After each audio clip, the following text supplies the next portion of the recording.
O nosso objetivo hoje, então, é fazer um apanhado, né? Fazer um ou dois problemas de cada tópico do que a gente viu até agora nas gravações. Bom, vamos lá. A gente iniciou a nossa disciplina vendo, né, aquela parte de cinemática, né? Basicamente, né, a gente tem um objeto, né, esse objeto está se deslocando, né? Tem um ponto inicial e final.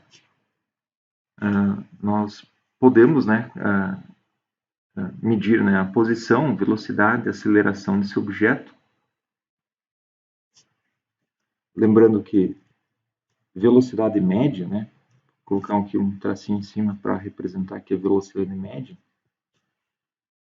é a posição em um ponto 2, né, do objeto, menos a posição no ponto inicial, ou ponto 1, vamos colocar assim, dividido pelo tempo nesse ponto 2, menos o tempo que estava no tempo que ele tinha inicialmente, ou tempo 1.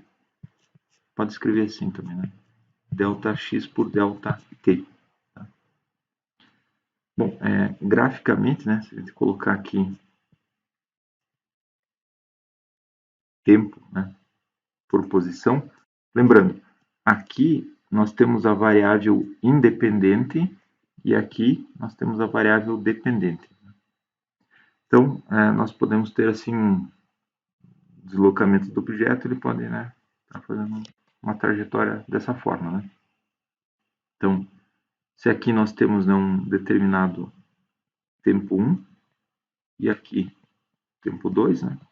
Aqui posição 1 e aqui a posição 2. Né? Dessa forma, cor aqui, nós temos aqui a velocidade, né, dada a velocidade média, né, entre esses dois pontos dada, né, por essa, né, pela inclinação dessa reta aqui. Né? Bom, aqui é a posição, né, por tempo, né? Então, se a gente fizer aqui o gráfico do tempo, né, em função da velocidade, nós vamos ter justamente aqui a velocidade, né? Velocidade aqui, ela cresce numa taxa constante, né? Então, é uma reta. E se a gente fizer aqui o gráfico da aceleração em função do tempo, como a velocidade aqui ela cresce linearmente, né? A aceleração é uma constante. Então, aqui é a velocidade média, né? E a velocidade instantânea, né? A velocidade instantânea é a derivada temporal da posição. Em que a aceleração média ela é a velocidade, né, no ponto 2 menos a velocidade inicial no ponto 1, dividido pelo tempo, pelo intervalo de tempo, que é igual aqui o ΔV, ΔT. Lembrando que daí a aceleração instantânea, né, é a derivada temporal da velocidade. Nós também tínhamos visto temos algumas outras equações, né? A velocidade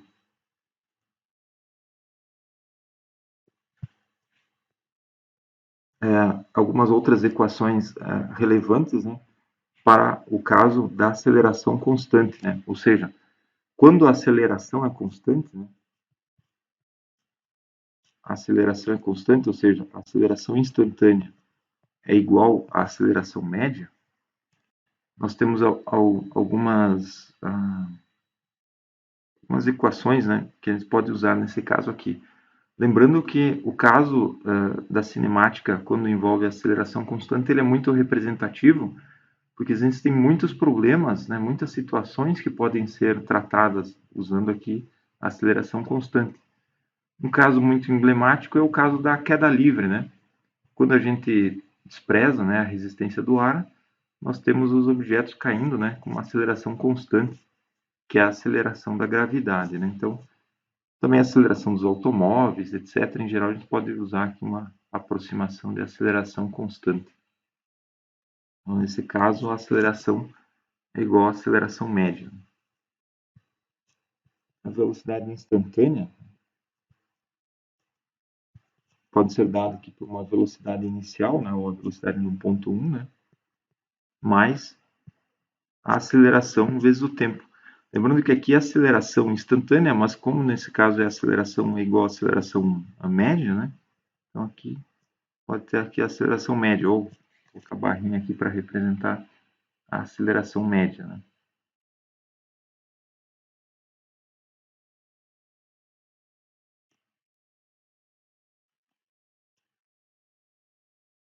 Bom, a velocidade média, né, pode ser escrita aqui com a velocidade inicial, né, ou a velocidade no ponto 1, mais 1/2 da aceleração vezes o tempo.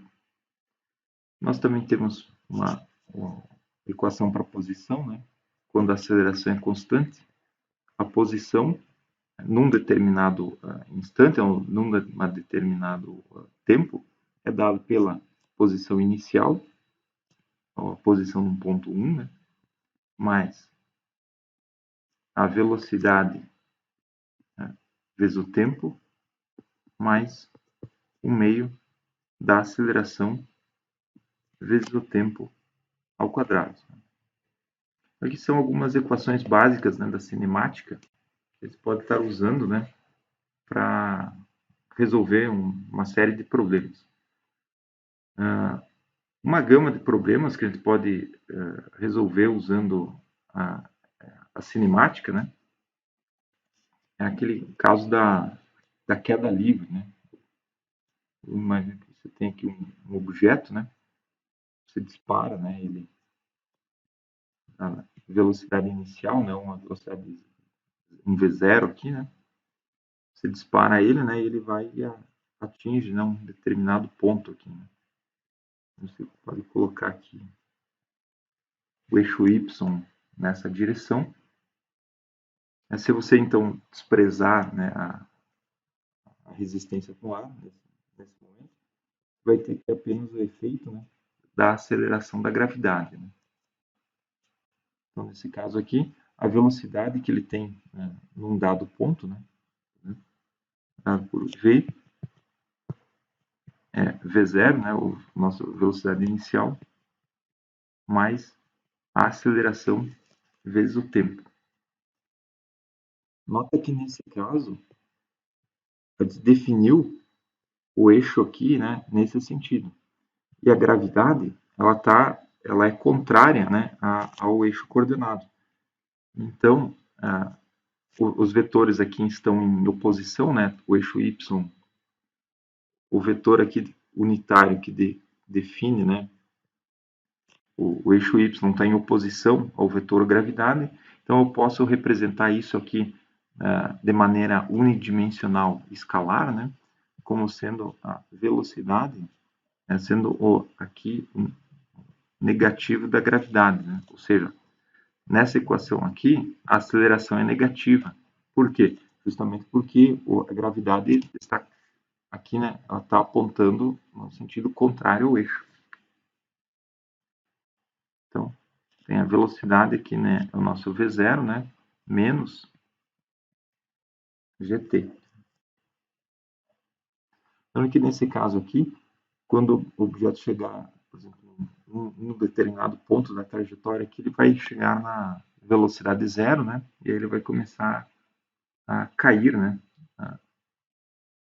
Voltando, né, para a origem. Bom, a gente pode representar aqui o caso lá do lançamento oblíquo, né? Se a gente tem aqui, por exemplo,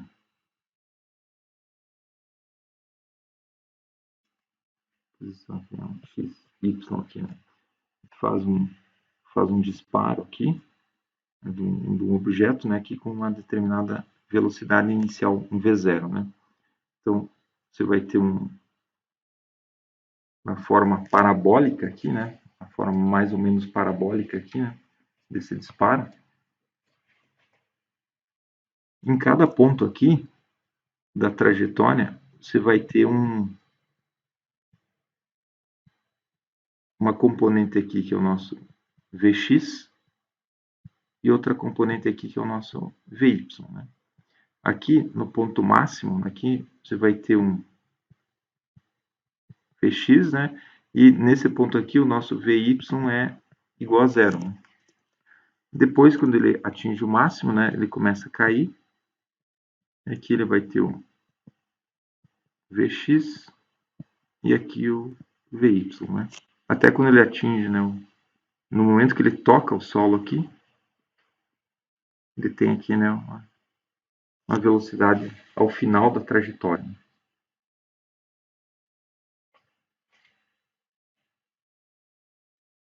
Bom, nesse caso aqui, o que é interessante é que se você tem a gravidade, né, aqui, né, nessa direção, você apenas tem aceleração na coordenada y, né? Você não tem aceleração ao longo da coordenada x. Então, nesse caso, não existe aceleração ao longo de x. Ou seja, a velocidade ao longo de x, né, ela é igual a uma constante, né? Você só vai ter aceleração em y. Ou seja, o Vx aqui, ele é igual em todos os pontos, né, da trajetória. Então, nesse caso, é sempre interessante você sempre deve decompor, né, as componentes do movimento em termos, né, dos eixos coordenados, né, de x e y, né? Que o nosso v0 aqui, entre o vetor v0 e a coordenada x aqui, nós temos um determinado ângulo, né? Então, aqui você pode decompor esse vetor aqui, né? É o nosso Vx, né? Aqui, V0x, né? Que é igual ao V0, né? Vezes o cosseno θ. Aqui você pode decompor ele para cá. Aqui é o nosso Vy, né? Que é V0y, que é o V0 seno de θ, né? Então, em x, né? Em x, né? A velocidade é constante, né? Ou seja, Vx, né? É o V0 cosseno θ ao longo de toda a trajetória, né? Em y a gente vai ter a aceleração, tem a aceleração da gravidade, né? Então, nesse caso, o y, né, é o y inicial, nesse caso é zero, né, porque ele partiu da origem, mais nosso v0y, né, vezes o tempo, mais o meio da aceleração em y vezes o tempo ao quadrado. Então, o v0y aqui, vamos escrever ele aqui, é v0 seno θ. Lembrando que nesse caso aqui, a coordenada y, aqui, né, ela está contrária, né,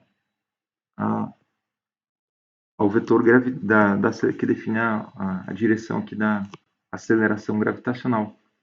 Então, aqui de forma unidimensional escalar, a gente coloca aqui a aceleração, né, como sendo menos g. Passando para cá, então a gente vai ter aqui y, né, como sendo y0, nesse caso é zero, vai ser zero, né, mais v0 seno θ, que é o vy, né, vezes o tempo, menos 1/2 de gt². Perfeito. Aqui, então, nós temos y em função do tempo, e aqui nós já...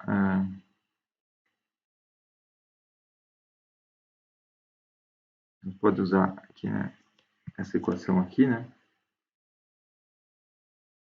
Aqui a gente escreveu a velocidade em x, né? Também pode colocar escrever aqui a posição, né, em x, que é x, né? X é vt. No caso aqui em x, né, a velocidade em x vai ser constante, né? O valor, né? Então seria v0 cosseno θ vezes o tempo. Então essa é a posição em x ao longo do tempo, né? Aqui y ao longo do tempo. Então aqui usando aquela equação para x, né? Que é o que x é v0 cosseno θ vezes o tempo.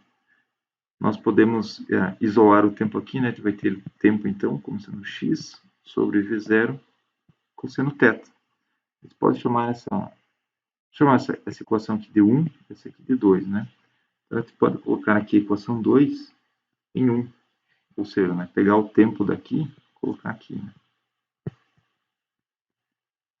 Então, a gente vai ter aqui o y como sendo y0 mais v0 seno θ vezes o tempo. Então, o tempo aqui é x sobre v0 cosseno θ, né?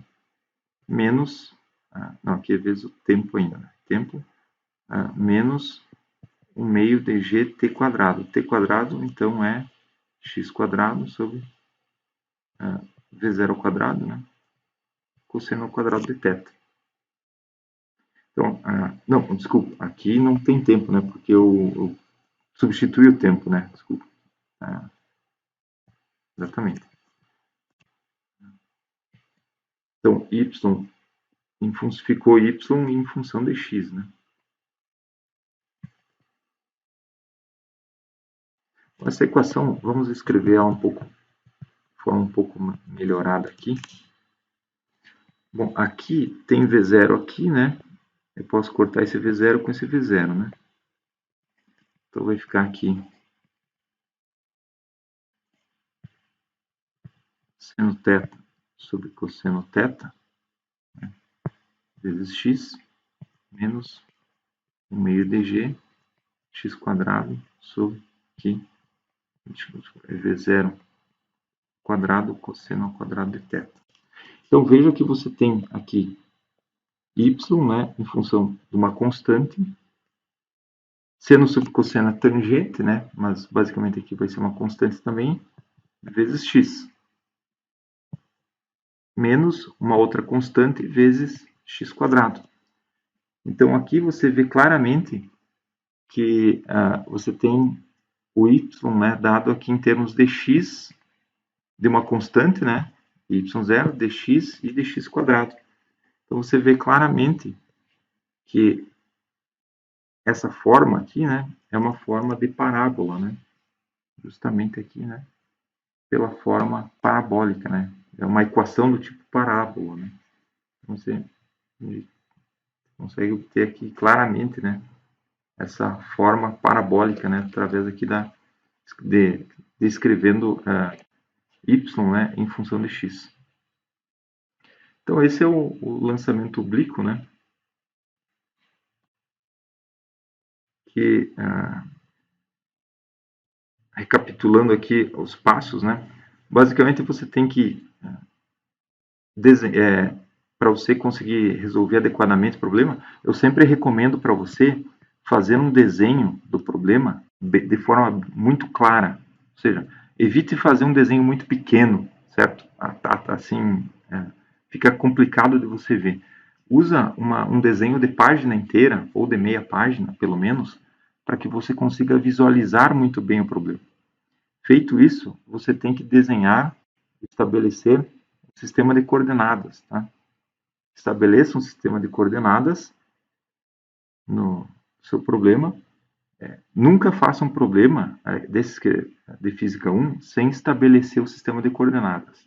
Sempre coloque o sistema de coordenadas e desenhe o problema, né, dentro desse sistema de coordenadas.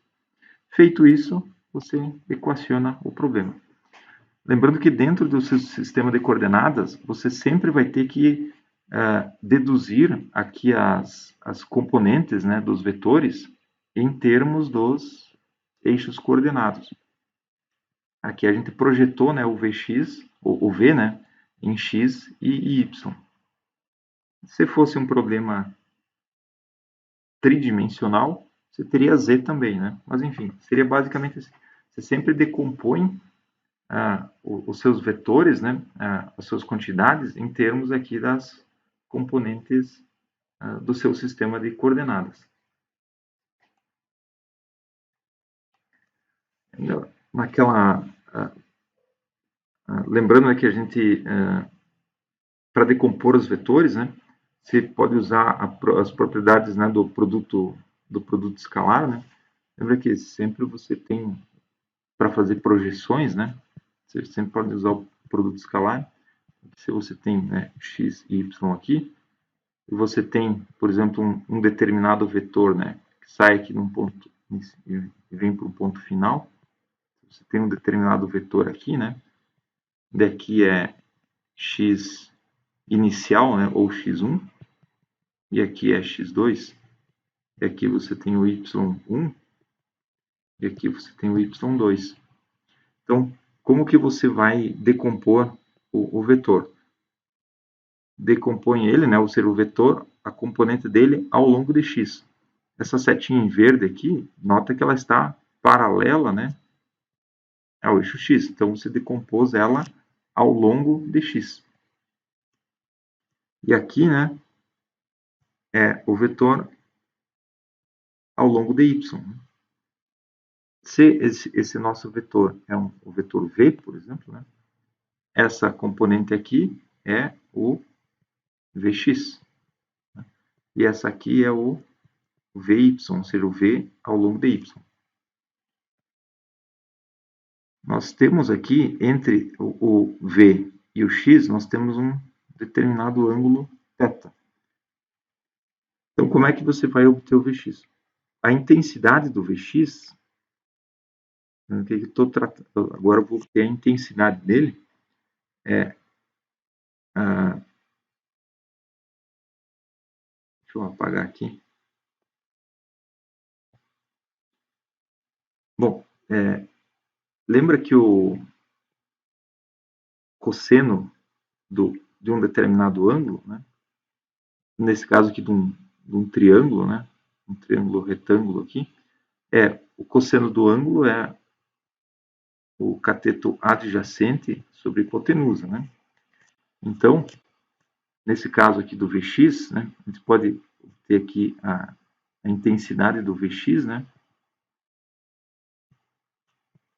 O Vx aqui é o cateto adjacente, né? Então, Vx é a hipotenusa, né, que vai ser o V, né, vezes cosseno θ. E aí, para encontrar o Vy, né, a intensidade do Vy, vocês lembram lá que o seno de um ângulo, né, é o cateto oposto sobre a hipotenusa. Então, o nosso Vy é o V vezes o seno do θ, seno de θ. Tá? Bom, se tivesse também a componente z, você teria que deduzir também na componente z, né? Seria parecido. Um outro ponto que vale a pena comentar, que nós vamos ver a partir da segunda parte do curso, a gente vai tratar rotações, principalmente rotações, e lá a gente vai ver, tratar muitos problemas envolvendo o produto vetorial. Né? O produto vetorial, então, a gente vai fazer um caso aqui, de, por exemplo, se a gente tem aqui um sistema cartesiano, né? Daqui é x, que é y, por exemplo, e aqui é z. Tá?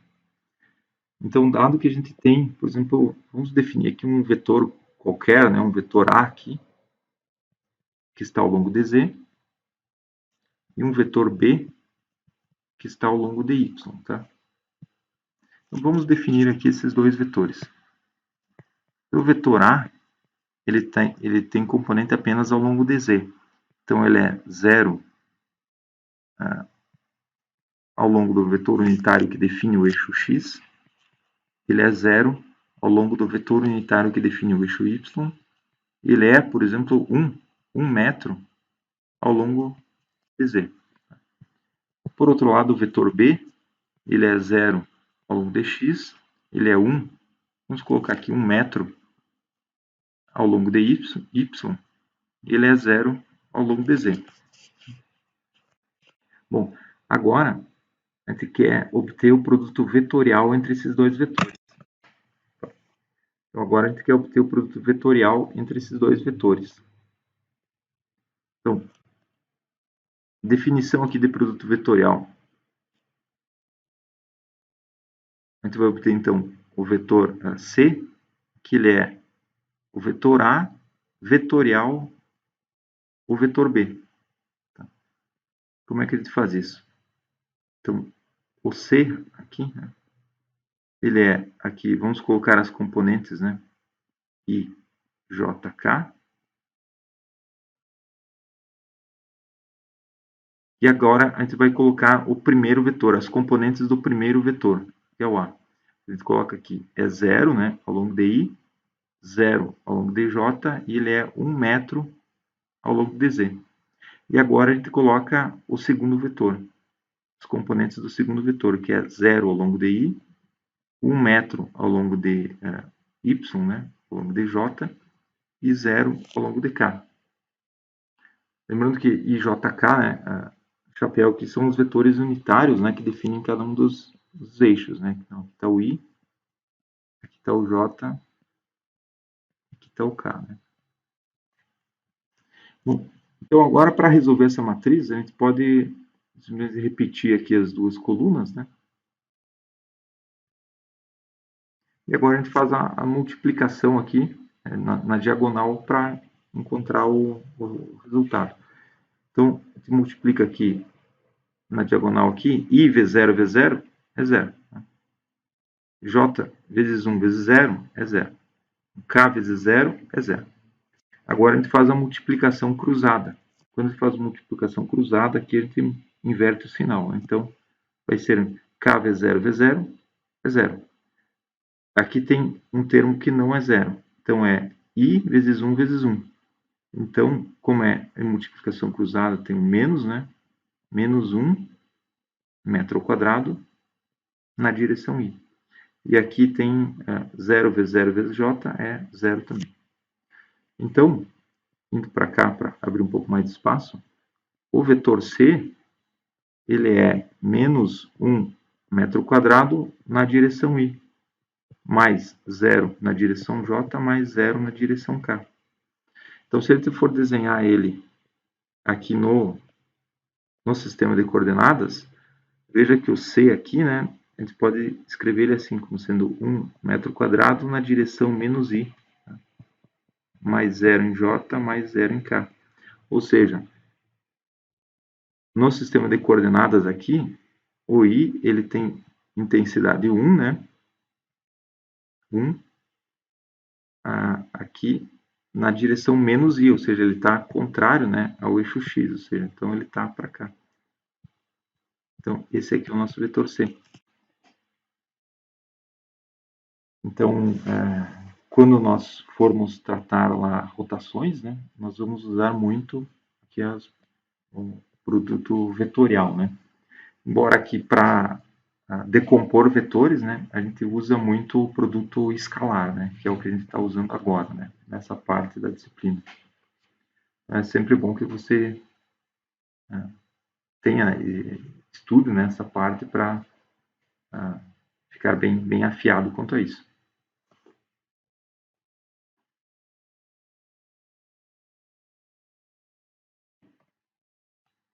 Bom, vamos seguindo. Uma parte muito importante da disciplina, então, é leis de Newton. Com leis de Newton, você consegue resolver uma gama muito grande de problemas. Né? Lembrando que as leis de Newton são 3. A primeira lei de Newton, ela define, né, a inércia. A inércia é a resistência que um corpo apresenta para alterar o estado de repouso ou de movimento. Lembrando que a inércia ela não é necessariamente uma lei, né? Ela é um princípio, né? Porque ela não é necessariamente provada. Ela é verificada a partir da experiência. Então, tem muitos livros que chamam ela como princípio da inércia. E aí nós temos a segunda lei de Newton, que define, né, as equações do movimento. No caso da segunda lei de Newton, nós temos aqui o somatório das forças que atuam em um corpo, né, é igual à massa desse corpo vezes a aceleração desse corpo. Lembrando que o somatório das forças, ele atua desde a primeira força até a enésima força que atua nesse corpo, né? Bom, a aceleração é dv dt, né? Ou seja, a derivada da velocidade em relação ao tempo. Então, nós podemos escrever aqui a massa, né? A derivada da velocidade, né? Em relação ao tempo. A massa é uma constante nesse caso, então nós podemos escrever aqui a derivada temporal, né? Da massa vezes a velocidade. Você lembra que, lembrando que a massa vezes a velocidade é um momento. Então, que nós podemos escrever a segunda lei como a derivada temporal do momento linear. Podemos escrever dessa forma também. Todas essas aqui são formas equivalentes, né, de escrever a segunda lei de Newton.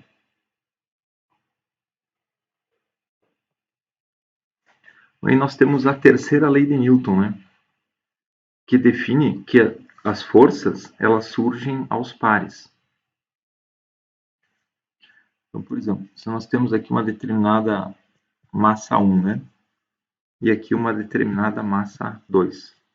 Se a massa 2 faz uma força na massa 1, nós temos aqui uma força, né, vamos escrever aqui a força na massa 1 devido à massa 2, usando essa notação aqui.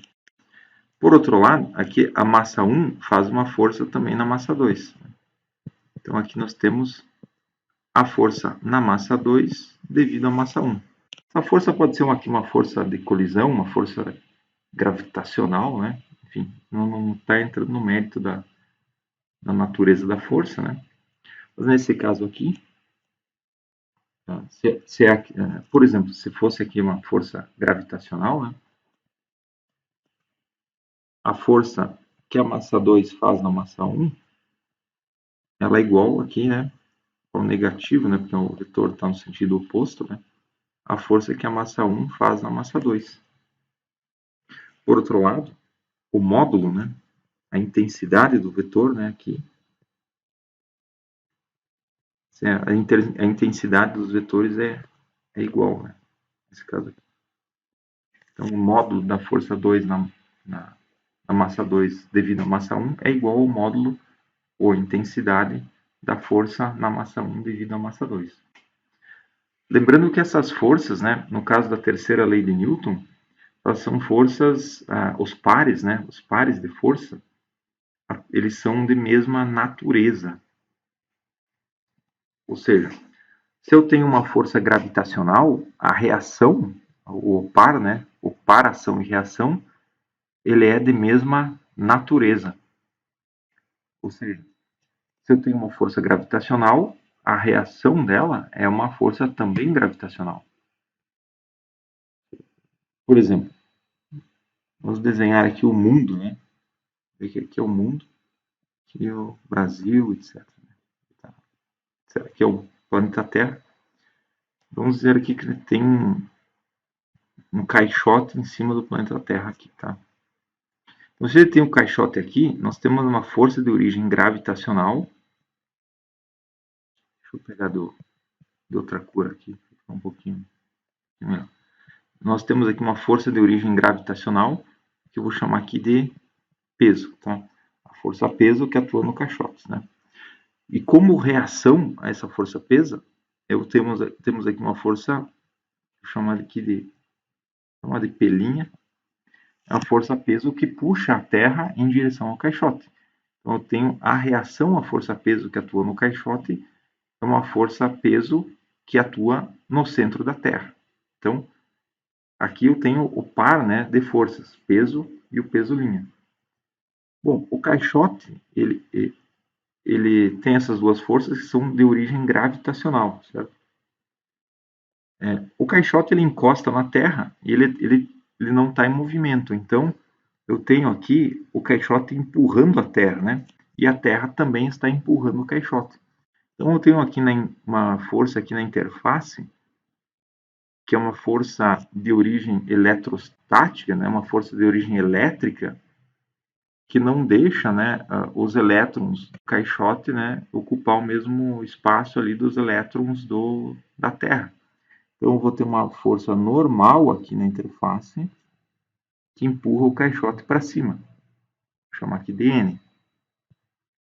Por outro lado, o caixote empurra a Terra para baixo.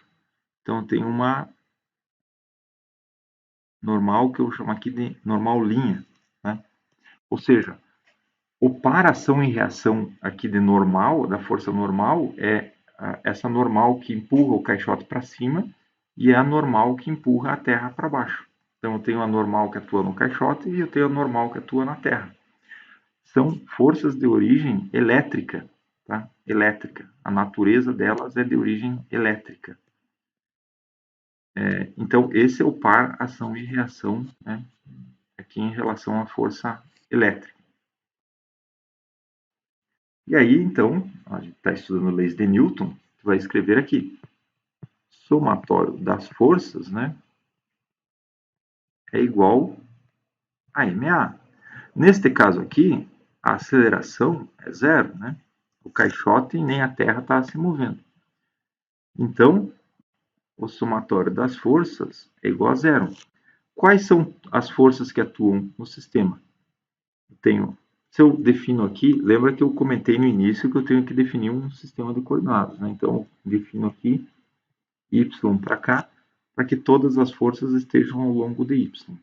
Então, nesse sistema de coordenadas, eu tenho aqui a intensidade do n, né? O n está para cima, então eu coloco ele aqui positivo. Eu tenho aqui menos o n', né? Que ele está para baixo, menos o p e mais o p'. Isso aqui, então, é igual a zero. Então, todas essas forças aqui atuam no sistema, certo? Daí você pode comentar assim, naqueles problemas que a gente estava resolvendo, né, a gente não coloca todas essas forças, a gente coloca só o peso e a normal, né? Essa aqui, essa aqui. Por quê? Porque normalmente nós estamos interessados apenas em descrever a dinâmica de um corpo, ou seja, se nós estamos interessados apenas na dinâmica ou no efeito, né, que essas forças têm no caixote, então você vai escrever apenas aqui as forças que atuam no caixote, né? Então vou escrever aqui apenas no caixote. Ou seja, no caixote, quais são as forças que atuam no caixote? Apenas o P e o N, ou seja, para o caixote nós temos somatório das forças que atuam no caixote, vão ser N menos P é igual a zero. Então aqui eu estou interessado apenas no caixote, eu trato aqui apenas as forças que atuam no caixote. A força que atua lá no centro da Terra, eu não estou interessado, né, em estudar o movimento da Terra, nesse caso. Então eu descrevo aqui, né, apenas as forças que atuam no caixote. Perfeito. Vamos seguindo. Tem um caso clássico, né, de equilíbrio estático, é aquele caso que a gente tem nosso caixote agora está aqui, tem uma corda aqui, e eu amarro essa corda, né, por exemplo, em 2 pontos, né? Então, aqui são 2 fios inextensíveis, né? É um caso de equilíbrio estático, né? Então, eu tenho aqui um segmento de fio, que é o segmento 1, né? E aqui um segmento 2 e aqui um segmento 3. Então, eu vou ter aqui, atua no caixote, o caixote tem massa, e eu vou ter aqui a força-peso, né, como sendo mg. Como que você faz um problema que é de leis de Newton, um problema de estática? Por quê? Porque ele não tem aceleração, né?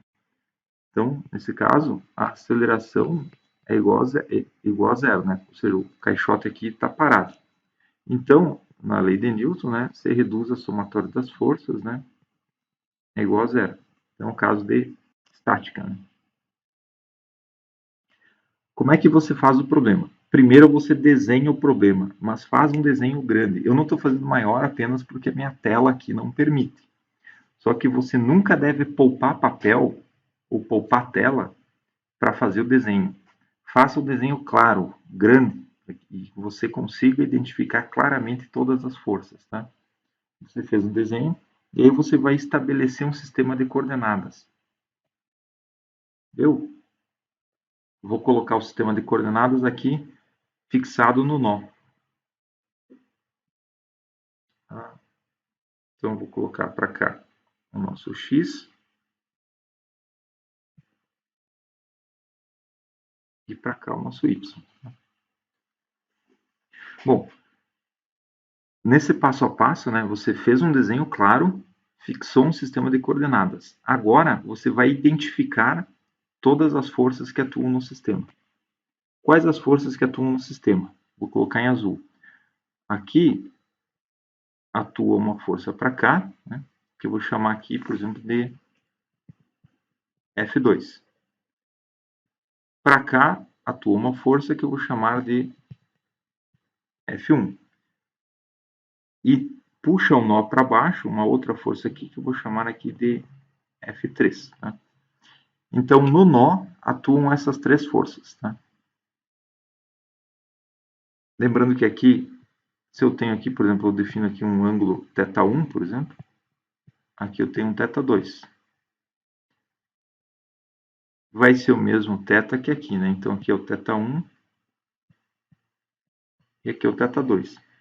Bom, agora a gente vai decompor essas forças em termos dos eixos coordenados. Então, você projeta cada uma dessas forças nas componentes cartesianas. Então, aqui eu tenho o F2, né, ao longo de x. E aqui eu tenho, né, o vetor, esse aqui, né, o nosso F1 ao longo de x. Aqui eu tenho a componente em y. E essa aqui, então, é o F1, né, ao longo de y. E aqui eu projeto para cá, eu vou ter esse vetor aqui, né, é o F2 ao longo de y. E o F3 ele está ao longo de y, né? Então o F3 está ao longo de contrário, né, o eixo y. Bom, dado que você decompôs as forças, né, temos aqui do plano cartesiano, né? Então você volta aqui para a lei de Newton, né? Então você escreve em bom português como a aceleração é zero, ou seja, a é igual a zero, vírgula, temos a segunda lei de Newton, somatório das forças é igual a zero. Bom, somatório das forças é igual a zero. Então, o somatório das forças ao longo de x, né, mais o somatório das forças ao longo de y, né, também é zero. Então, agora nós vamos aplicar a lei de Newton para cada eixo cartesiano, né, aqui, vamos decompor as forças, né, ao longo de x e ao longo de y. Então, vamos fazer aqui. em x. Somatório das forças em x, né, é igual a zero. Pode colocar o vetor aqui, né?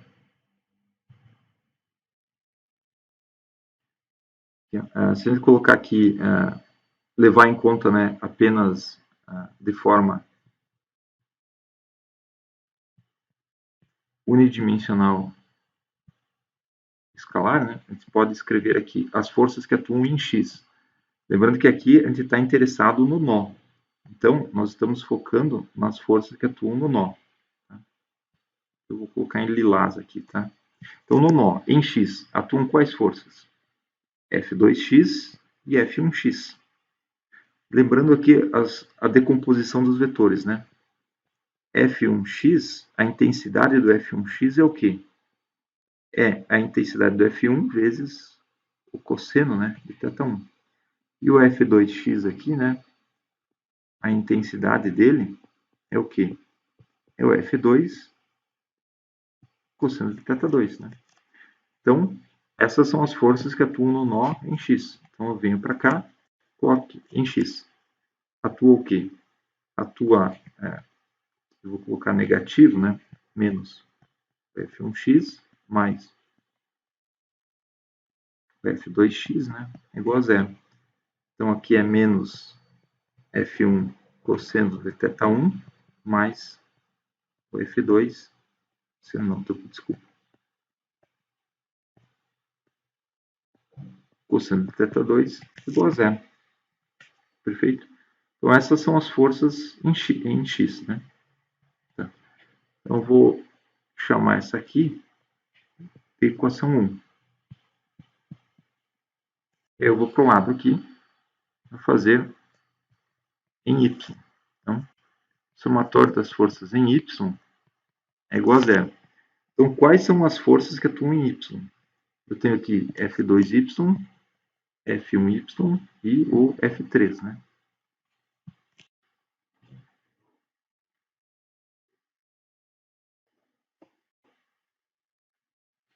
Então, aqui em y nós temos o F1y, que é positivo, né? Porque ele está ao longo de y, mais o F2y, que também é positivo, porque está ao longo de y. E o F3 aqui está puxando o nó para baixo, né? Ou seja, para o sentido negativo de y. Então, ficou aqui de forma unidimensional, né? Escalar, menos o F3. Isso aqui é igual a zero. Bom, o F1y, lembra aqui, né? Das propriedades desse triângulo retângulo aqui, né? O F1y é F1 seno de θ. Então, que é F1 seno de θ1 mais F2 seno de θ2 menos o F3 é igual a zero. Bom, aí, agora, nós vamos prestar atenção aqui no F3, tá? É que o F3 está aqui, né? E qual é a intensidade do F3, né? O F3 é justamente, ele vai ter a mesma intensidade aqui da massa vezes a gravidade. Né?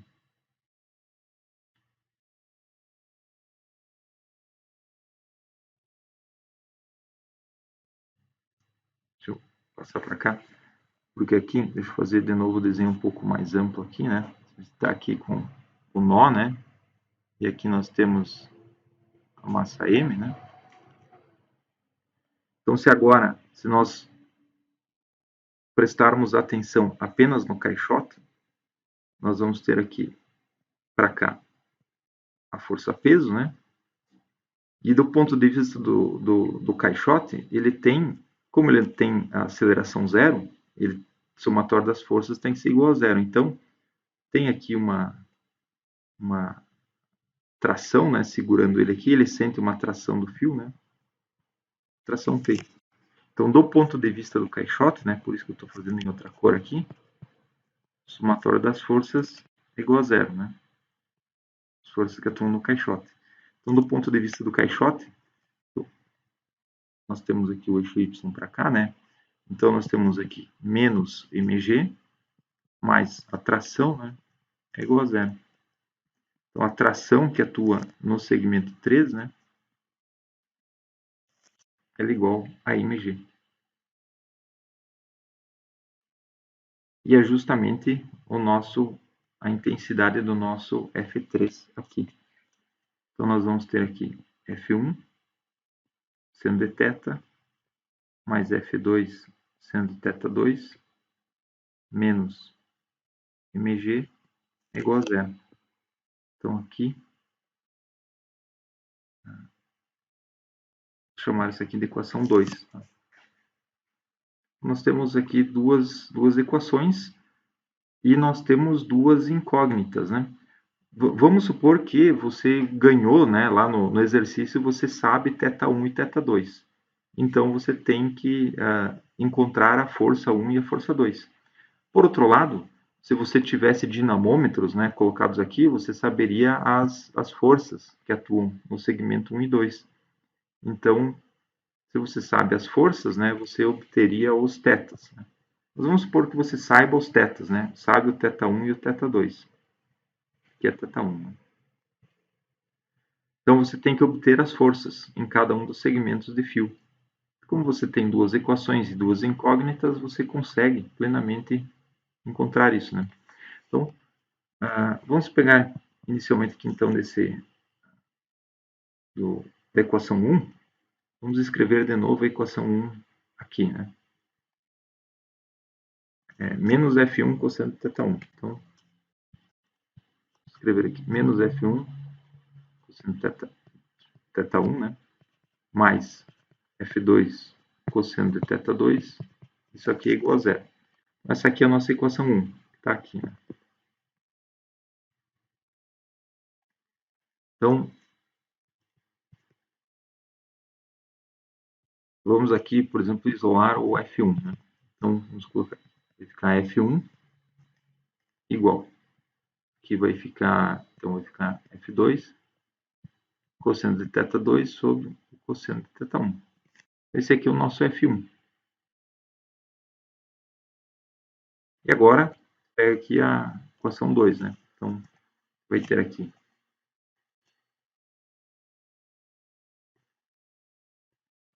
a equação 2, né? Então, é F1 seno de θ1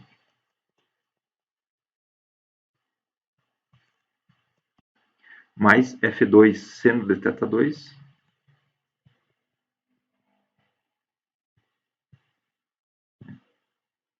menos mg é igual a zero.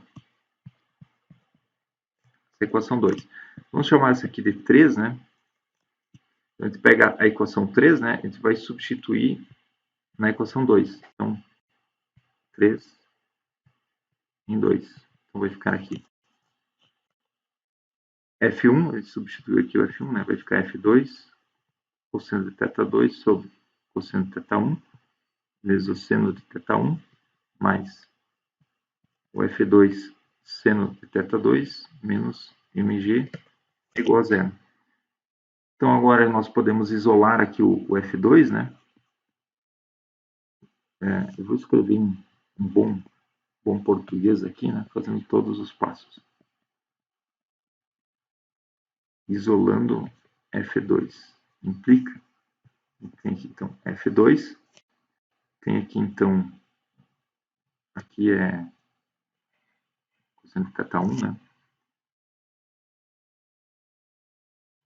Então, seno sobre cosseno é tangente, né? Então, a gente tem aqui F2 cosseno de θ2 vezes a tangente, né?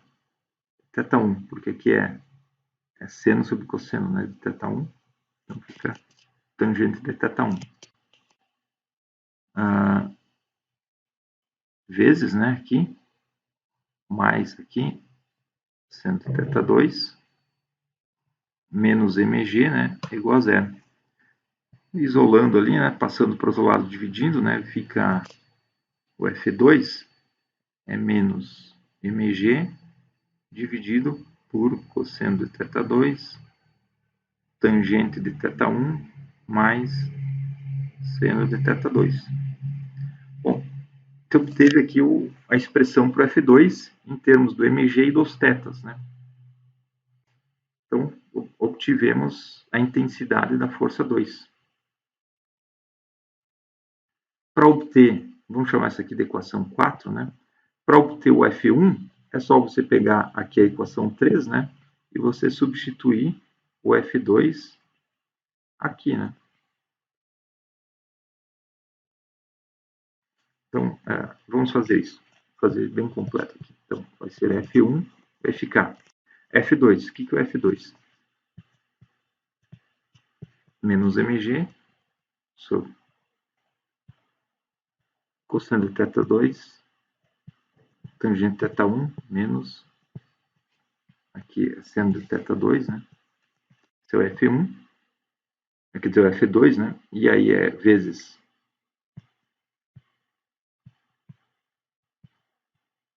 cosseno de θ2, né? Cosseno de θ1. Então aí você obteve a força 2. E a força 3, né, que a gente já tinha obtido, né, é menos mg. E aí você conseguiu, então, obter todas as forças, né, em termos, né, dos dados do problema.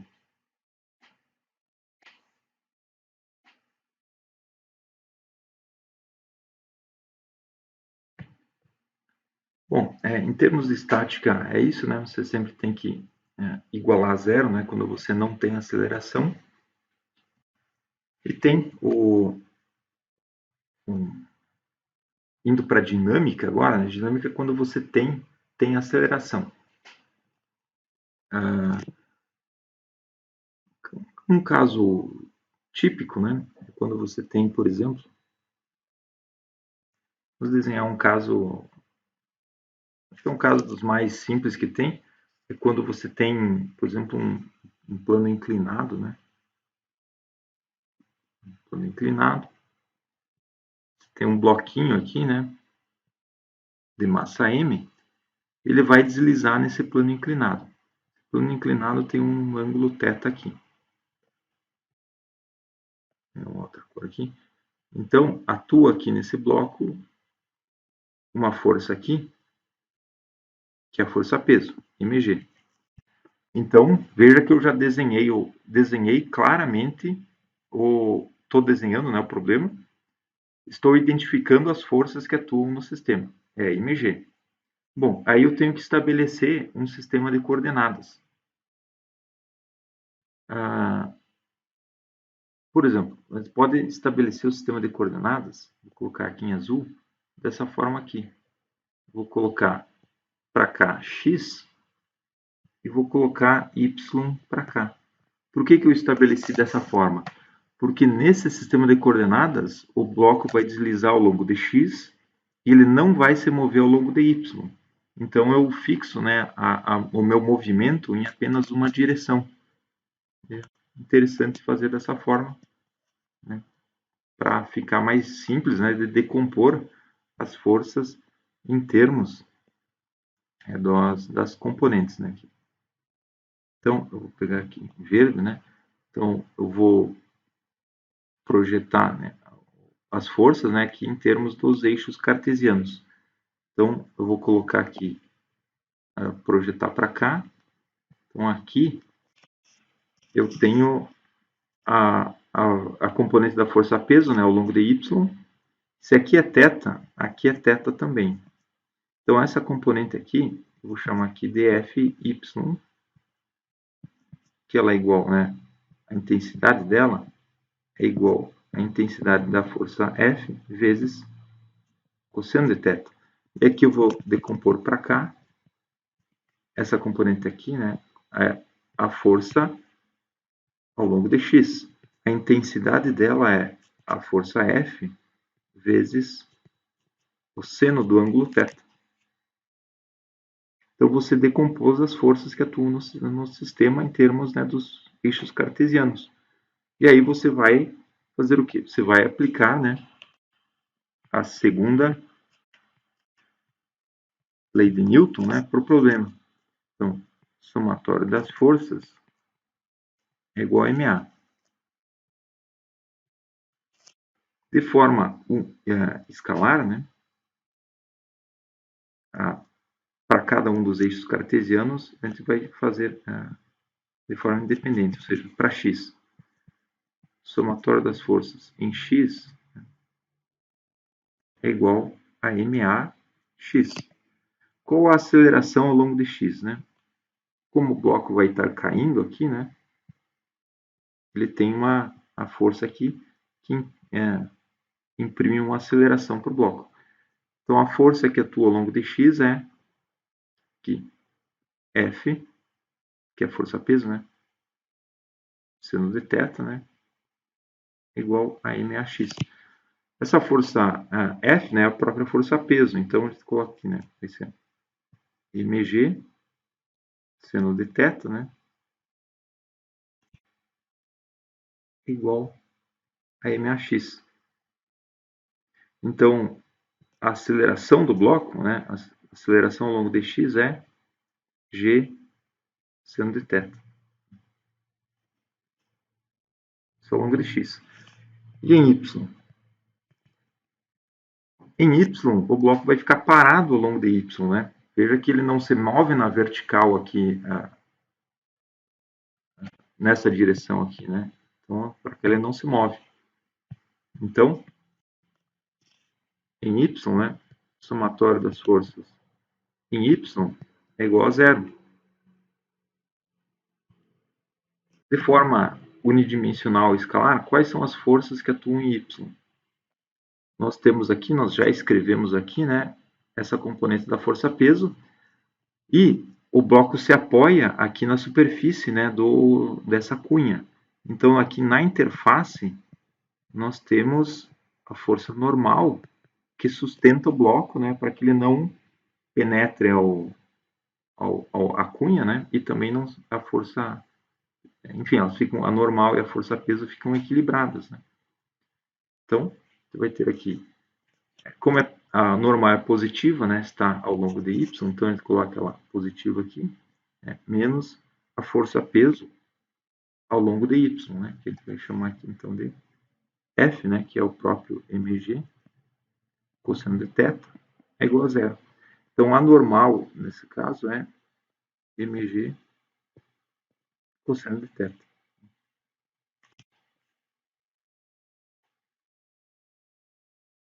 Perfeito. Então, a gente obteve aqui em y, né, a normal, né, é igual a componente da força-peso, e em x não. Em x a gente tem aqui, né, uma aceleração que é dada aqui, né, por g seno de θ. Perfeito. Bom, nesse problema é isso.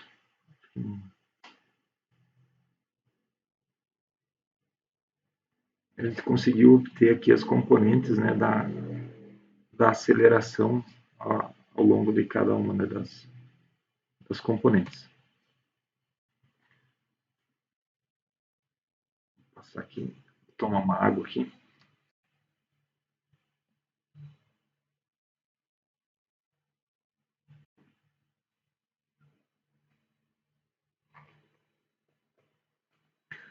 Bom, nesse caso aqui a gente fez um plano inclinado, né? Um bloco descendo um plano inclinado, que é enfim, a gente começa, né?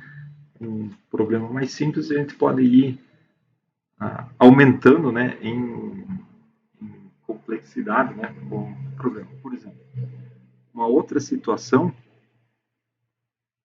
deixa eu fazer um pouco maior aqui. Opa. Aqui. Vou fazer um pouquinho maior aqui. Mas porque tem o plano inclinado aqui. Então, nós temos aqui o nosso bloco aqui. Bloco de massa M, vou colocar aqui. Nós temos aqui uma roldana sem massa e sem atrito. E aqui a gente une por uma corda, né? Aqui coloca uma massa aqui. Deixa eu desenhar um pouquinho melhor aqui.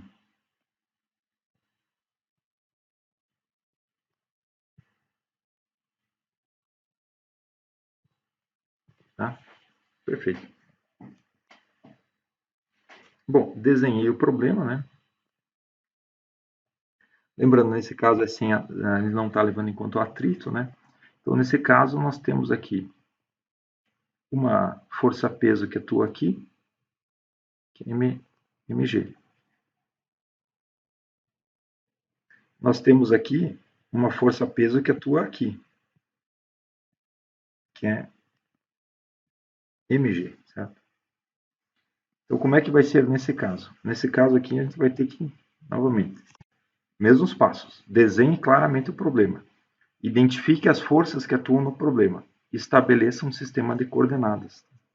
Então, nesse caso aqui, para esse primeiro bloco aqui, a gente pode colocar, por exemplo, para cá a coordenada x, para cá a coordenada y. Então, neste sistema de coordenadas, deixa eu completar aqui, né? Assim, nós podemos aqui decompor essa força-peso. Então, vai ficar para cá. Aqui vai ser a força em x, né? E decompor para cá vai ficar a força que atua em m, né, ao longo de y. Então, se aqui é θ, aqui também é θ, né? Então, a intensidade dessa força y, ela é mg cosseno de θ. E aqui a força em x é mg seno de θ. Perfeito?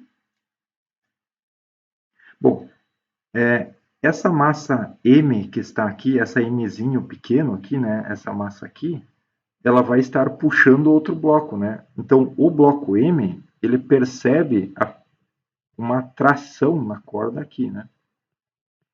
Que vai estar puxando ele para cima. Nós temos aqui uma tração para cá, né? A tração está ao longo de x. Por outro lado, o bloco M, minúsculo aqui, circular, ele sente uma... Ele não sente, ele não tem sentimentos, né? Mas atua na massa M, através da corda, uma tração aqui, né? Que puxa a massa M minúsculo para cima. Então, aqui, nesta massa M aqui, nós podemos colocar aqui a coordenada x, né, para cá. De modo que, em um diagrama, eu vou escrever aqui, vou fazer aqui, né, vou colocar aqui, diagrama de corpo livre, nós podemos entender esse problema colocando ele em uma dimensão só, né? Colocar aqui a massa M aqui, grande, ligada de forma rígida com a massa M minúsculo, porque o fio não estica, né?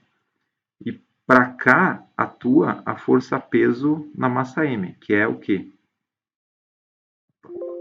Que atua aqui, então, mg. Por outro lado, na massa M maiúscula aqui, atua uma força para cá, que é mg seno θ. Nós podemos entender, então, o problema de forma unidimensional, né, dessa forma aqui. Por quê? Porque as duas massas estão conectadas, né, por uma mesma linha, né? E a linha ela não estica.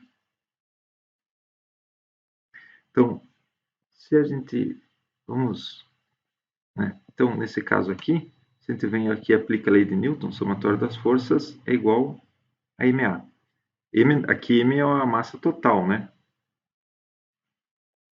Então, deixa eu ser bem criterioso aqui, não confundir vocês. Somatório das forças é igual a massa total. Qual é a massa total? M mais M, né? Que é a massa total, vezes a aceleração. Qual a força aqui que atua aqui? Se eu definir aqui um sistema de coordenadas para cá, que é x positivo, então atua menos mg seno θ, mais mg, porque mg aqui é positivo, né? Tá ao longo de x, é igual à massa total, que é então M mais M, né, vezes A. Aqui ficou muito apertado, vou passar aqui para o outro lado. Vai ficar então menos mg, seno θ, né, mais mg, é igual a m mais m vezes A. Esse aqui, se a gente simplesmente isolar, né, vai ficar a aceleração do conjunto, então vai ser aqui menos, pode colocar em evidência aqui, né, menos g,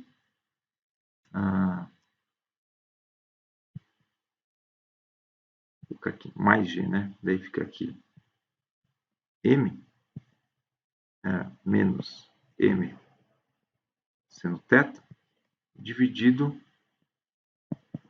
por m mais m. Essa aqui é a aceleração do conjunto. Então, aqui eu resolvi dessa forma, né, fazendo esse diagrama de corpo livre. Por outro lado, nós também podemos aplicar as leis de Newton para cada corpo de forma independente, né? Por exemplo, vamos pegar vamos fazer agora dessa forma. Vamos focar a atenção nesse primeiro bloco aqui, tá? Que eu vou colocar em azul aqui. Então agora vamos resolver as leis de Newton de forma independente para cada um dos blocos. Primeiro começando com o bloco M maiúsculo aqui, que está em azul. Então a gente vem aqui, né? Então, para o M maiúsculo, que é o que está em azul. Tá? Então, vamos fazer primeiro em X. Para X aqui atuam quais forças? Atua aqui essa aqui, né, que é a tração positiva, e essa aqui que é a força-peso negativa. Então, a gente volta aqui para X. Então, somatório das forças, né, em X é igual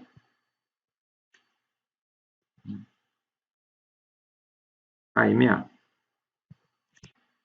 A força que atua em X, então, é a tração positiva, né, menos mg seno θ. Então, isso aqui é igual a MA, só que aqui é o M maiúsculo, né? Porque é o M maiúsculo, igual a MA. Perfeito. Então, obtivemos aqui uma primeira equação. Agora vamos fazer para Y. Somatório das forças em Y, né? Nesse caso aqui, em Y, ele não se move, né? Porque ao longo aqui da coordenada Y, né, que está para cá, ele está parado.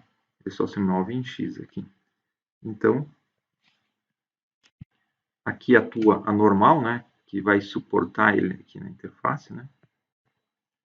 E atua também essa componente da força-peso. Então, aqui em Y, somatório das forças em Y é zero. A gente passa para cá, vou escrever aqui que fica, então, a normal, menos o mg cosseno de θ é igual a zero. Então, a normal é igual a mg cosseno de θ. Essa é a segunda equação para M maiúsculo. Tá? Bom, então, já fizemos aqui para M maiúsculo. Agora, vamos para M minúsculo. Vamos pegar uma outra cor aqui, vou pegar a cor lilás. Tá? Para M minúsculo. Voltando aqui no desenho, M minúsculo está aqui. Tá? Então, quais forças atuam aqui? Para a lateral não tem nenhuma força, né? Tem apenas aqui na vertical. Ele definiu aqui como uma coordenada x para essa massa. Então, a gente vem aqui em y, fazer em y primeiro, que é mais fácil, né? O somatório das forças em y é igual a zero, né? Não tem força nenhuma. Então, vamos para x. Em x, né? Somatório das forças em x para a massa m minúsculo é igual a ma. As forças que atuam ali, então, é qual? Tem a tração, né, que está contrária ao eixo, e tem a força-peso aqui, que está a favor do eixo. Então, em x nós temos mg menos t é igual a ma. Legal. Qual é o número da equação aqui?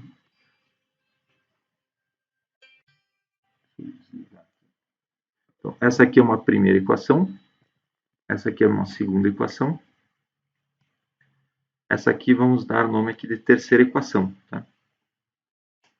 Então, veja que aqui, do ponto de vista do bloco Mzinho, nós temos essa equação que tem a tração.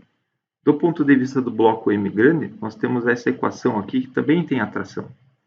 Então, a gente pode vir aqui e fazer assim. Vamos isolar a tração na equação 3. Ou, vamos fazer isolar a tração na equação 1. Então, na equação 1 aqui, vamos isolar a tração. Então, fica tração igual. Tem aqui o MA grande, né? Passa para o outro lado o MG seno θ. Então, fica aqui o MA, né? É menos, né? Passa para cá mais MG seno θ. Essa aqui é a tração. Agora, essa aqui, nós vamos chamar aqui de equação 4 e vamos colocar aqui 4 em 3. Ou seja, colocar a tração, né, nessa equação aqui. Então, vai ficar mg menos t. Então, fica menos t. T, então, é o quê? MA mais mg seno θ é igual a MA. Então, a gente pode aqui abrir os termos, né? Vai ficar aqui mg menos MA menos mg seno θ é igual a MA. Bom, vamos isolar tudo que tem A aqui, né? Então, e tudo que tem G também. Então, vai ficar aqui, fica aqui G, né? Fica aqui M, que é aqui menos M seno θ. E aqui, para o outro lado, tem MA. Então, aqui fica A, tem o M, né? Passa esse MA daqui, né? Ele passa para o outro lado. Se ele passa para o outro lado, ele fica positivo. Então, fica M mais M, né? Perfeito.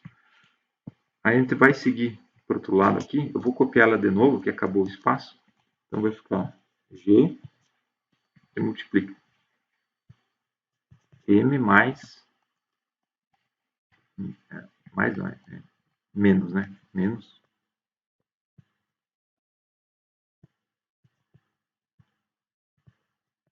M seno θ é igual a M mais M. Então, agora a gente vai isolar a aceleração, né? Então, ele vai ter aqui a aceleração como vai ser aqui, então, G, né? M menos M seno θ dividido pela inércia, né? Que é M mais M. Então, obtivemos a aceleração.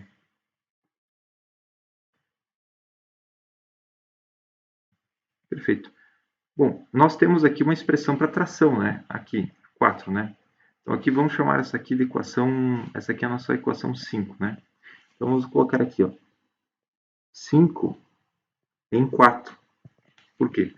4 é essa equação aqui, né? Que é a tração em termos da aceleração. Para a gente obter a tração. Então, a gente tem que substituir aqui. Tração vai ser igual, então, o quê? É MA. Então, aqui é M vezes o A. Só que o A a gente acabou de obter aqui, então a gente substitui o A aqui. Vai ficar, então, G, que multiplica aqui M menos M seno θ, essa aqui, dividido por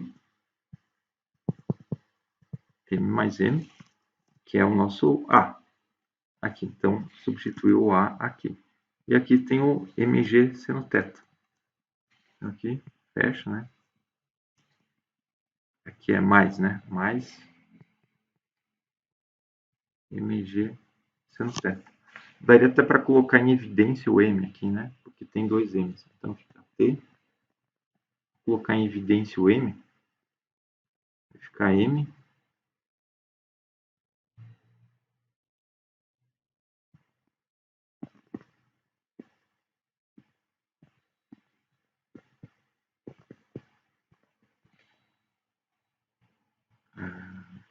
mais. O G também dá para colocar em evidência, né? Vou fazer assim. Então aqui fica... Deixa eu apagar aqui.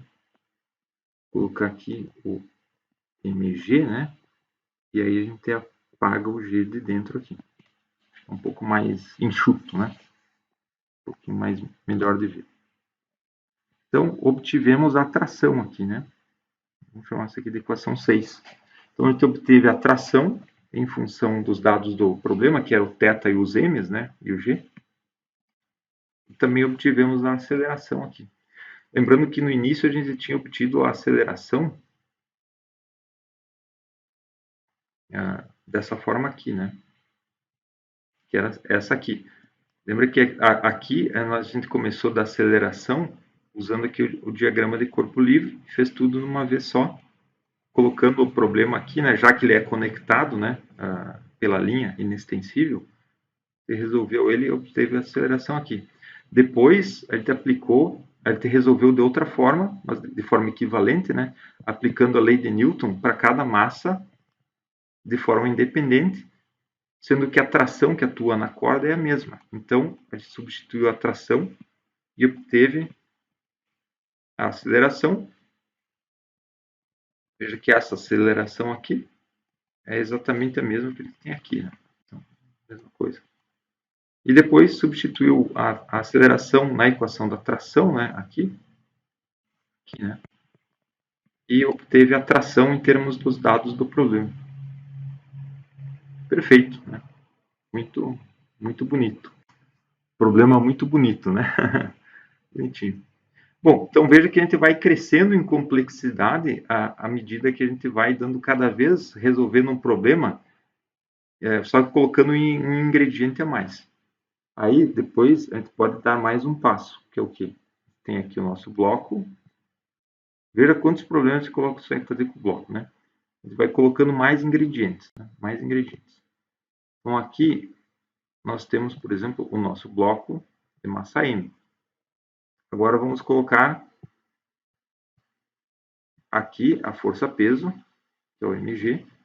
A gente vai decompor aqui em componentes cartesianas. Aí, vamos colocar de novo aqui, voltar a colocar o x para cá e voltar a colocar o y para cá. Porque, nesse caso, a gente vai... Deixa eu prolongar aqui o y para cá e o x para cá. Então, nesse caso, a gente vai projetar... Isso aqui é θ, né? Aqui é θ também. A gente projeta aqui em y, né? Tem a força em y, que aqui é mg cosseno de θ. E a força em x, se a gente projetar para cá, essa aqui, que é mg seno de θ, né? Bom, esse bloco está sujeito aqui à força peso, só que agora vamos considerar que aqui na interface nós temos o atrito, né, entre o bloco de massa M e essa cunha, que está fixa. Então, nós vamos ter aqui, eu vou colocar aqui em verde, vou colocar em preto também, aqui na interface atua a força de atrito, né? Então, nós temos aqui uma força de atrito, vou chamar aqui uma força de atrito. Tá? Nós temos aqui uma força de atrito, de intensidade aqui FA, coloquei aqui só a intensidade. Tá? Bom, vamos supor que esse bloco ele está em movimento, ou seja, essa força de atrito é a força de atrito dinâmico, né? É a força de atrito cinético. Então, uma vez que ele está em movimento, a gente vai aplicar as leis de Newton aqui para o bloco. Então, a segunda lei de Newton, então, somatório das forças, né, é igual a MA. Então, novamente, vamos colocar aqui. Para Y, somatório das forças em Y é igual a quanto? Vamos ver quem está prestando atenção. Aqui em Y, quais forças atuam em Y? Tem aqui a componente da força peso, né, puxando para cá, e aqui na interface atua a normal, né? Então tem a normal para cá. Então, aqui, somatório das forças em Y é igual a zero, né?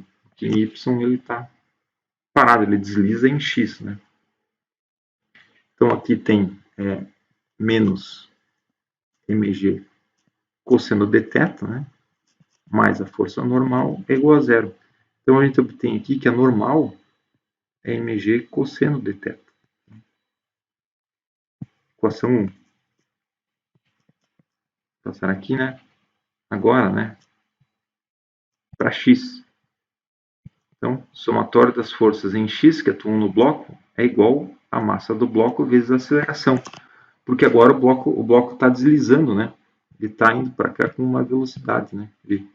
Então, o bloco está deslizando aqui e ele tem ele está deslizando, né?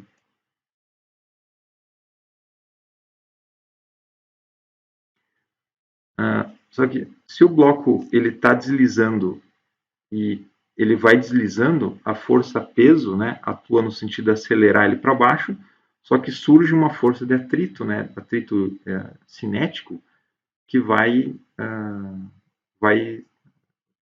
tentar parar o bloco, né? Então essa força de atrito vai tentar parar o bloco. Chega num determinado momento, né, que eventualmente, se o plano for suficientemente longo, a força de atrito ela vai crescendo até o ponto que ela se iguala à força que está puxando o bloco para baixo, que é a componente gravitacional. E aí ele vai ter uma aceleração zero. Então, a aceleração é igual a zero, né? Aqui quando a força de atrito, né, for igual à componente gravitacional, que é o mg cosseno de θ, intensidade, né? Então, nesse caso aqui, o bloco para de acelerar e ele segue com uma velocidade constante. Ele tem aqui, nesse caso, a somatória das forças em x vai ser também igual a zero. A gente vai ter aqui, como está puxando para baixo, né, a favor do eixo, né, é o mg seno θ, está puxando para cima a força de atrito, né? Então é menos a força de atrito cinético, que é igual a zero. Onde, né, a força de atrito é o coeficiente de atrito cinético vezes a normal. Só que lembra lá da normal que você já obteve aqui, né? Onde a normal, né, aqui, é mg cosseno θ. Então, a gente substitui aqui para obter aqui a força de atrito como coeficiente de atrito vezes o mg cosseno θ, né? Então, vai ter aqui mg seno θ menos a força de atrito, que é coeficiente de atrito vezes mg cosseno θ é igual a zero, para o caso dele não estar mais acelerando, né?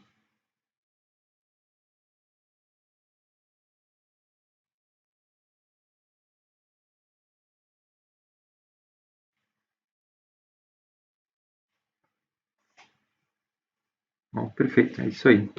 Então a gente conseguiu equacionar aqui em termos dos dados do problema. Esse caso, quando o objeto ele começa a acelerar e aí ele tem a força de atrito que atua, né? Então a força de atrito sobe até chegar num dado valor que iguala a força que estava acelerando ele inicialmente. É um caso muito interessante quando ele tem o caso da queda livre, né? Por exemplo, tem aqui a queda livre, né? Um objeto aqui com mg, só que ele tem o ar, né? Então, quando o objeto ele começa a cair ele inicia com a velocidade zero, né? Alguém está pedindo para entrar aqui. Então, o objeto está caindo aqui com uma determinada aceleração, só que como tem o ar, ele vai ter uma força resistiva aqui, né? Que vai essa força resistiva vai crescendo à medida que o objeto vai caindo. lembra que a gente tinha comentado lá na aula, né, dessa parte, né, que essa força resistiva, né, ela pode ser escrita como sendo proporcional à velocidade ao quadrado desse objeto. Uma opção aqui é escrever a força resistiva como sendo igual a uma constante de arrasto, vezes a velocidade ao quadrado do objeto. Essa é uma opção, né? Tem uma outra opção que é simplesmente considerar que a força é igual a constante B vezes a velocidade, né? Quando a velocidade é baixa, a gente pode dizer que essa força pode ser descrita, né, como sendo um BV. Entrando em mais detalhes sobre essa força resistiva, nós podemos escrever ela também aqui como o B, né, nós podemos escrever ele como um meio da constante de arrasto vezes a densidade do gás ou do fluido aqui, densidade do ar, vezes a área da seção transversal aqui, né, do objeto, vezes a velocidade ao quadrado. Essa é uma outra opção.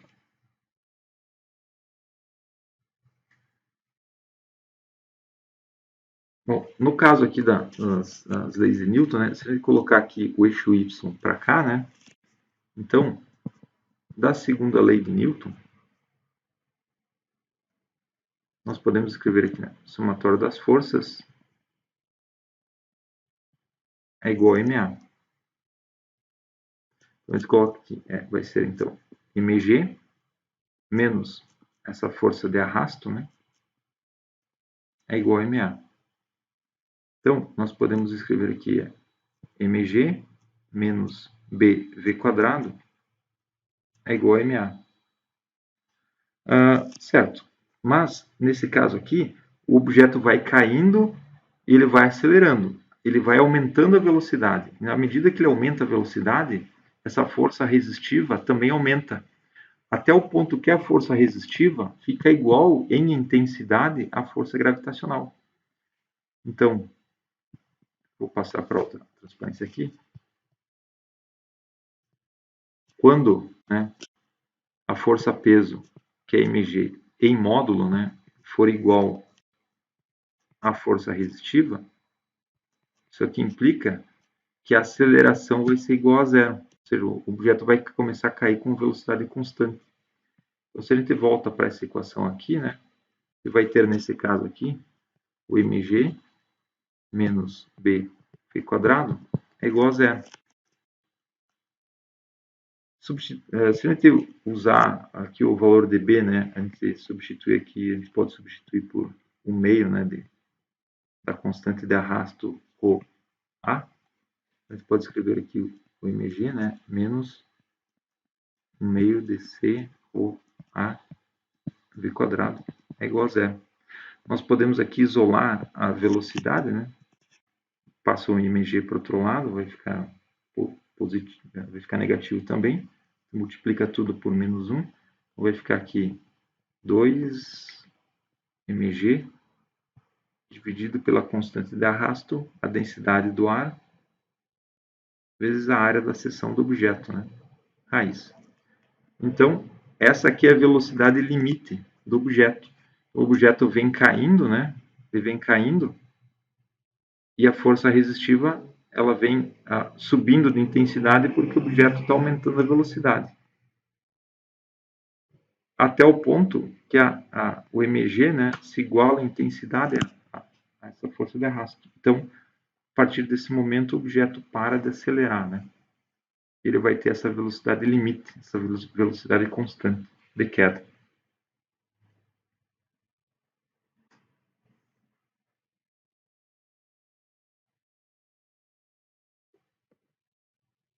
Tomar uma água aqui.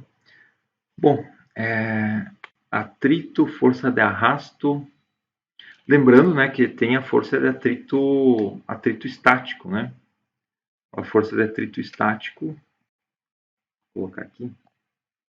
Imagina o seguinte, que nós temos novamente o nosso problema do plano inclinado. Só que agora nós conseguimos aqui bascular, né? Ou seja, a gente consegue pegar aqui, a gente consegue aumentar, né? O ângulo aqui do plano inclinado. Então a gente vai basculando ele. Tem um bloco aqui em cima, né? Tem um bloco de massa M. A gente vai aumentando esse ângulo aqui. A gente vai aumentando esse ângulo e fica vendo o que acontece com o bloco. Até o momento que o bloco vai estar no limiar do escorregamento. Quando o bloco começar a escorregar, a gente vem aqui e registra qual é o ângulo θ aqui. Ou seja, o ângulo θ para o qual o bloco está no limiar do escorregamento, né? Então, nesse caso aqui, o bloco tem aqui a força-peso, né, mg. Você pode decompor aqui, né, em y para cá e x para cá.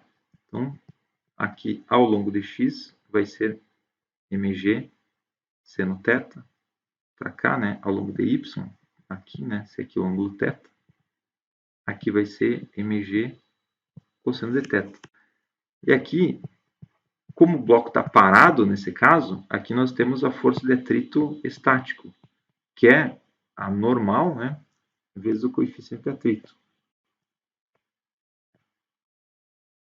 Coeficiente de atrito estático vezes a normal. Então, nesse caso aqui, o bloco está parado, né? Então, no limiar do escorregamento, a gente tem aqui a força-peso, né, se igualando à força de atrito estático. E aqui na interface atua a força normal, né? Então, em Y, o que nós temos aqui? Em Y, nós temos o somatório das forças em Y, né, é igual a zero. Então, a normal, né, menos mg cosseno de θ é igual a zero. Vou passar para cá, né? Então, a normal é mg cosseno de θ. Então, a gente vem aqui, escreve em y não, em x, né? Em x. Em x, o somatório das forças em x, né, é igual a MA. Só que nesse caso, lembra que nesse caso o bloco está no limiar do escorregamento. No limiar do escorregamento, a aceleração é zero. Então, o somatório das forças em x também aqui é igual a zero. Então, nós temos mg seno θ, né, que é a componente gravitacional, menos a força de atrito estático, né? Então, isso aqui é igual a zero.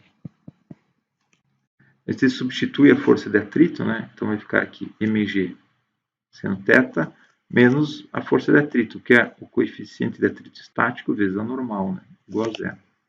Então a gente substitui aqui a força de atrito, coeficiente de atrito estático, né? Vezes a normal, que é mg cosseno θ. Isso aqui tudo é igual a zero. Nesse caso aqui, todos os termos têm mg. Então, a gente pode cortar o m aqui. A gente pode cortar o g aqui com o g aqui.